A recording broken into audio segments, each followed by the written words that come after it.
Hi there, I'm Coach Kenneth. And I'm Coach Victoria. And in this video, we're going to be talking to you about the new person is not an upgrade. We obsess about this so much when we see that our ex is with someone new. Oh my gosh, I remember going through that, and it was just a horrible feeling that you're kind of like constantly comparing yourself. Like, how would they rather be with this person than me, and have a better connection than what we had?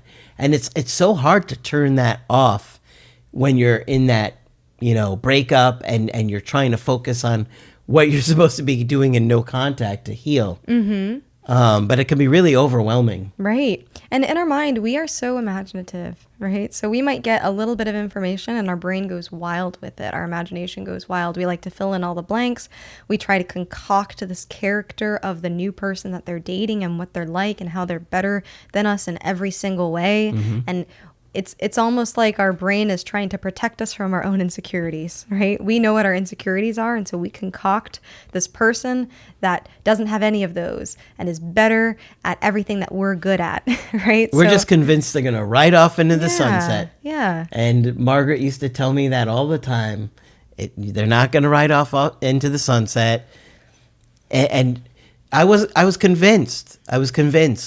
But after doing this for such a long time, most rebounds are going to fail, and many of them won't even get past 5 months. A lot of them won't even get past 3 months. Yeah. And you have to remember that your emotional state is really fragile after a breakup, and that goes for both you and your ex, right? They might be going through that relief stage. They might be playing it off like, oh, I'm okay, this is fine. But things have changed for them too. They are also going through a transition. And many exes during a breakup, they like to fill in that void with distractions. That's right. Margaret used to say all the time, the hardest thing to do for people is grieve.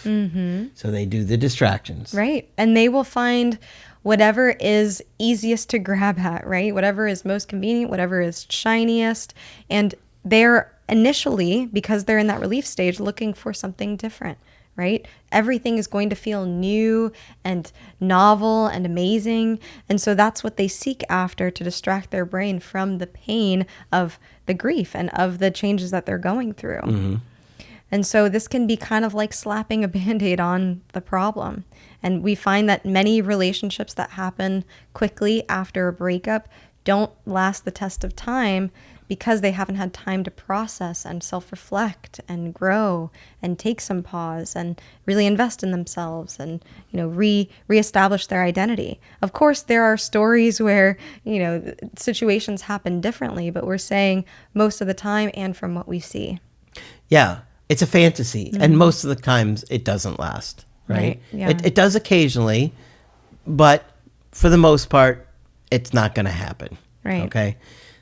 So try to stay grounded in that and not stay so stuck in that they're going to be together forever. Your ex is struggling too, even though they're going to deny it, even they're going to hide it from you, and they don't want you to see that, but they're going to look for a distraction. And once that new relationship falls apart, they often reach out to you. Right. Next thing I want you to think about is the comparison trap, which we kind of touched on in the beginning. This is so human. It's very human of us to want to compare to the people that we think we're competing against for our ex's attention and love. And you're comparing 100% of the history that you had with your ex to their 10% relationship, right? Intimacy is built over time. It takes going through stressful moments together. It takes going through different emotions together and different seasons together. And so you've had an attachment to your ex, and likely this new person, they're just now developing that. Yep. And so we're comparing apples to oranges here. It's really not a fair comparison. Right. And they haven't even had time to have struggles or problems yet, or responsibilities or obligations, or even for any attachment issues to come out, which takes time. Yeah. And remember what I said earlier, we're often comparing ourselves to an imagined version of somebody else. Even if we were to meet them and get to know this other person, we still wouldn't be able to 100% accurately compare. And a lot of times our brain our brains are trying to find evidence of something. Am I good enough? That's really at the core of a lot of this comparison trap and a lot of these insecurities.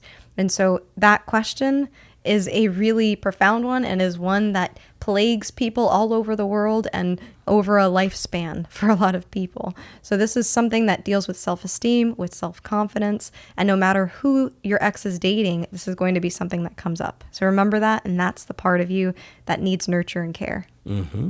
Another thing that you might see that's pretty surprising when your ex is dating somebody new is they might be acting out of character all of a sudden. They might be with somebody that you never would have expected them to be with, you know? Yeah. Maybe they've got like a whole different aesthetic now. Maybe they're in a whole different community or group of friends, and you're like, where the heck did these people come from? She shaved her head and she does crack now. No. No? She plays the banjo too. None of That's those the are worst related. part of all. And so, you might be surprised with how your ex is changing. A lot of times when we're going through a breakup, right, we had an identity in our relationship and with our partner. And when we separate from that, we're trying to create this new identity if somebody doesn't have a strong sense of self, especially. And so you might be seeing them trying to fill in this void. Maybe they're getting this attention, connection, validation from this new group of people, and meeting somebody through that group of people. Some of the ways that they act might surprise you. And I'll say to that, observe. Many of my clients watching this probably have heard me say this before, but observe, right? A lot of times we think that we have to be so reactive to everything and we have to respond and fix and act fast or else something bad is going to happen. But a lot of times, especially in relationships and especially when we're making decisions with people and decisions if we want to repair and reconnect, we have to be able to observe and kind of see, okay, what's really going on and do I want a part of this? Yeah. A lot of times your ex is going to date somebody that is completely out of character to them because they're not really themselves at that point. They're kind of like, when they're out of the relationship, the structure that it provided them internally of we had this routine and we had this life together and all that is gone, especially for somebody that's young or somebody that's been in a relationship for many, many years and hasn't been single in a long time. They're kind of like, I don't know what to do with myself. I don't know who I am anymore. And so they start to do all these things and start to date all these people that look nothing like you. Yeah. Like Beaky Buzzard in my situation. Yeah. It's like, what? Yeah. What's going on? Yeah. I was like, what? And so thinking about your response, many of us would have a reaction to this internally, right? It's not comfortable to see somebody that you love with somebody else generally. And I say that because I know there's some people out there who are like, woo, go honey. That's a whole different kind of video. Generally.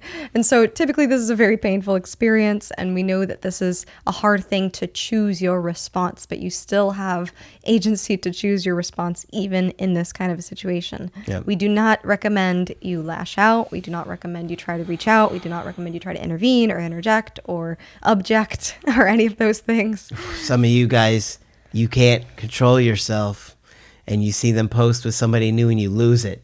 Who is this? Oh, I've seen it. Yeah. And I'm like, you cannot do this. It's not going to turn around like this. It won't. They're going to lose attraction for you if you can't hold it together. Yeah. So emotional self-control is big in how you respond to this. And I want to go back to what I said earlier about nurturing yourself, and really at the core of that comparison with the new person is the good enoughness wound. And how can we address that? How can we care for that?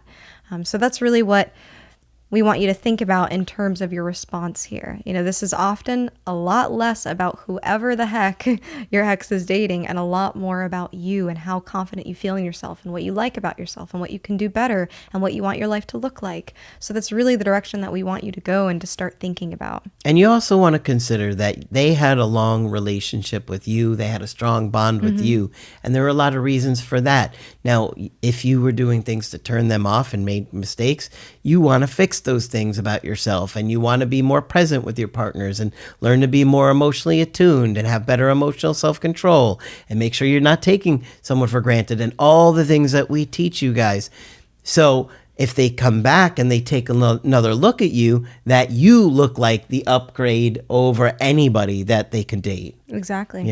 Exactly. But it takes hard work to get there. Right. So commit to the personal growth, leave them alone, Try not to obsess so much about the rebound. Most rebound relationships fail. Most relationships fail. You love my statistic. You know the one I'm thinking. Yes. Go ahead. You can say it. This is so depressing, but it's true. If you're single, 100% of the relationships you've been in have failed. Now, with that said, failure is a strong word. Ended Ended is better. Yeah, failure is a strong word because, when you have a relationship and it doesn't work out, it doesn't necessarily mean it's a failure. Many of you have made a lot of growth through your relationships. But yeah, you get the point. Yeah, but it's something to consider. Yeah. And so, when people think about statistics of relationships, the divorce rate is like 60%. And those are two people that said, I want to marry you and spend my life with you. So if it's that high, what is the likelihood of a rebound relationship where they still have strong emotions for you and they have to deal with them at some point are going to come up for them? And the magic of this new person is perfect and is amazing, that facade is going to go away once those attachment issues come out. And believe me, they will. Yeah. Right? I can just imagine the single person listening to your statistic or the one who's never had a relationship being like, 100% of my 0% of relationships have failed now. Or maybe they're thinking 100% of my 0% relationships have succeeded. Yeah, exactly. Food for thought. Yeah. All right. Hopefully this one's been helpful to you. If you'd like to get our help personally, you could do that on my website, askcraig.net. I do email coaching and I do Zoom calls. Coach Victoria is also available for Zoom calls. We're here whenever you'd like to chat. What happened there? Just thinking about the 0% joke. It was so cheesy. Hopefully this one was helpful for you. And if you'd like to get our help personally, you could do that on my website, askcraig.net. I do email coaching and I do Zoom calls. Coach Victoria is also available for Zoom calls. I'm here whenever you'd like to chat. Just click on her name on the top of the website to schedule with her. That's it for this video. I'm Coach Craig Kenneth. And I'm Coach Victoria. And we will talk with you soon.